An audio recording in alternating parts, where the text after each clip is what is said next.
Hello again and welcome to this tutorial where we are knitting the Kura sock. And we are knitting the two different versions of the Kura sock. First here you see the Kura gryning with a short row heel and the grass stitches. And then we have the Kura skymning that has the gusset and flap heel, and that can also be worn in the reverse. So this is part 3, and here it will be all about the leg and the cuff. And as you already know, this tutorial is not a regular pattern that tells you exactly what to do and how to do it.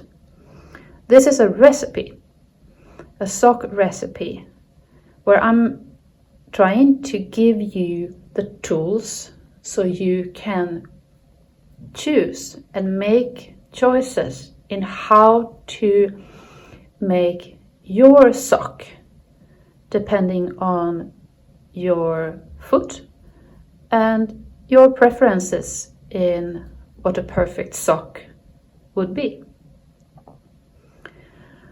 And what I think is important, it is that the choice you make should be according to the pros and cons on that specific choice. So in this part, I will talk about the choices that I make to have a nice fitting leg and cuff. My experience is that to have what holds your sock up so it doesn't come down is not only the cuff, it's also the leg, and that the leg is fitted and it's not too large so it rolls or comes down on your foot, unless you want it to have that kind of fit. And my experience is also that I get a better fit with stockinette or reverse stockinette or some kind of texture as in the Kura gryning sock. I do not find that I get a good fit if I have a rib, 1x1 rib or 2x2 rib, because I don't think that the fit will get better just because I have a rib in the leg. So that's my experience. So I usually choose to have a stockinette leg or some kind of texture, or maybe different colors. And when it comes to the length of the leg, that's also very personal, depending on what you're going to use the sock for. A sock that is used maybe indoors or in the summer could have a short leg, and if you're going to use them in boots or wellies, then you probably like to have a longer leg. So when it comes to the length of the leg, then you probably know that your calf doesn't have the same size all the way up to the knee. Most calves have the calf muscles.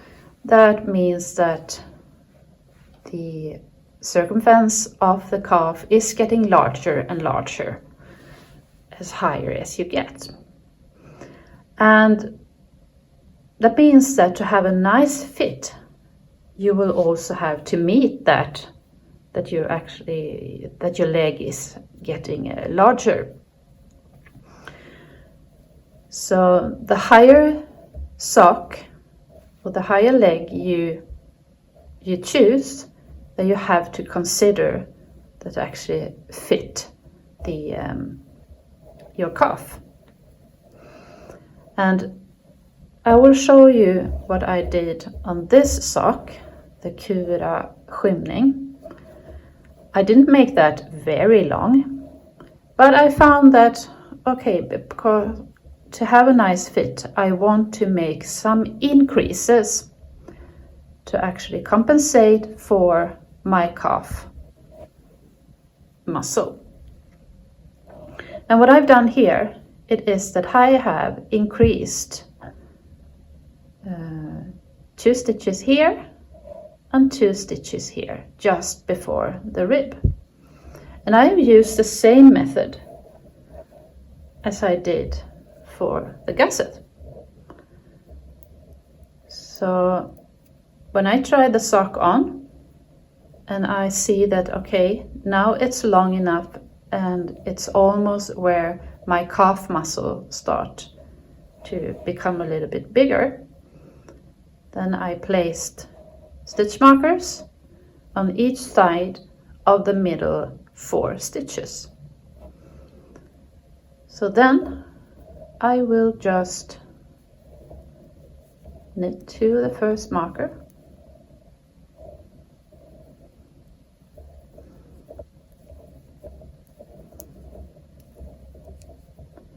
and then slip the first marker, and just as on the gusset, knit front back in the first, knit until I have 2 stitches left, do a knit front back also here, knit 1, slip the marker. But I will not do this on every second round. I would rather do it on every 8th or 10th round. So I get not too much increase at the same time, but a slow increase. And if you do a longer sock, you may have to do, now I made 2 increases, total of 4 extra stitches. Maybe you can do it up to like a 10 extra stitches. And if you do the sock all the way up above the knee, the calf muscle, up to the knee, then you probably want to do a decrease before you start the cuff, since the calf muscle, then the circumference of the calf gets a little bit smaller above the calf muscle. So the best way of deciding on how many increases that you should and decreases you should do, it is to actually try the sock on and then start the increases a little bit before you are actually, the calf muscle is getting larger. So that's a way of making the leg fit better on your leg. If you are making a shorter sock, move away that, like the Kura gryning, on this one I haven't done any increases at all. I just stayed with the same amount of stitches as I had after the heel. What I have done, it is that I picked up the grass stitch pattern I had on the front and copied it to the back of the leg. So it's the same ratio, the same pattern I have there. And here you can play around to get different kind of effects.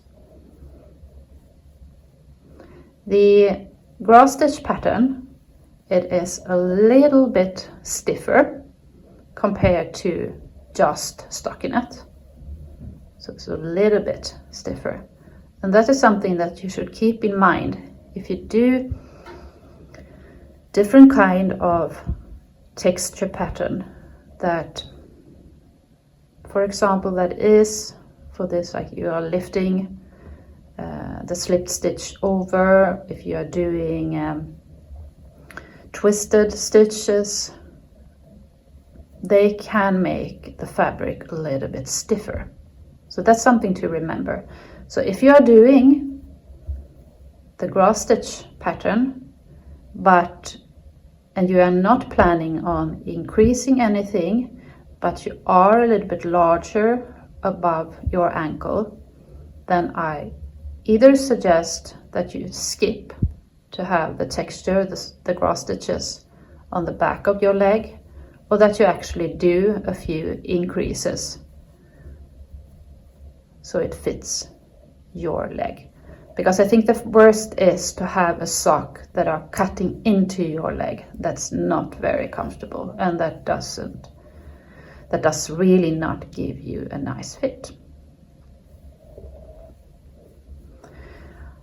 When it comes to the cuff, usually on sock patterns, you see that the cuff is made in different versions of rib, 1x1 or 2x2, often with a twisted stitch. I think that the reason why most patterns have this rib pattern is not only, or probably not the only reason, is to try to have it a little bit hugging the leg to keep it up, because I don't think that the rib actually serves that function unless you have some elastic thread in it. But it's basically not to make that the edge not roll, because if you continue with just using a stockinette up here and then just bind off, then the edge will roll. So having the purpose of the cuff should be to prevent the edge from rolling and to be steady, to have something that supports the leg and keep the sock up. My favorite is actually the garter rib, or not the garter rib, but the garter cuff, because I find that this is nice and stretchy, and since it's garter stitches, it gives automatically a little bit kind of denser, because the purl round are almost getting together, even if it's a knit round in between.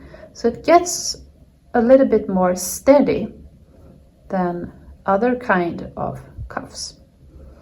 And what I also think makes it very beautiful on this Kura skymningssock, that you can wear in reverse with a reverse stockinette stitch, it is that it actually looks like you have the reverse stockinette all the way up, but what you actually have, it is garter stitches here.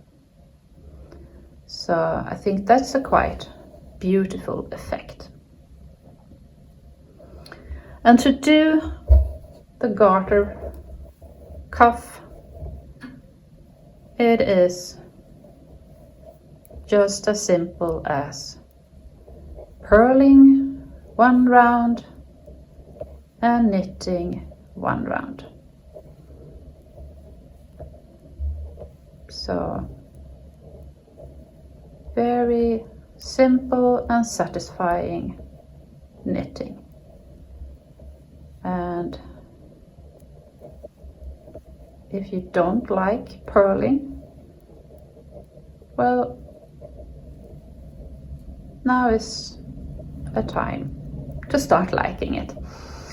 But you should know that the number of purls that you will have to do is exactly the same as if you choose to make a 1x1 or 2x2 rib.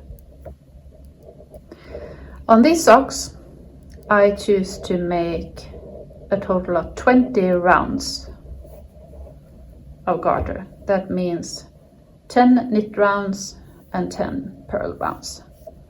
And I think that gives a nice and steady cuff. But depending on your preferences, you choose to make the cuff as long as you want. But I would recommend to make, say, at least 6 rounds, so that the edge won't roll up and that you get a little bit get it a little bit stable. And when you are done with your leg and with your cuff, you need to have an elastic bind off. Because if you make a nice leg, a nice cuff, and then cast on with something that is not elastic, it's like you will probably not use that sock after that. So an elastic bind off is like not the icing of the cake, it's necessary. There are many different bind offs that you can choose from. The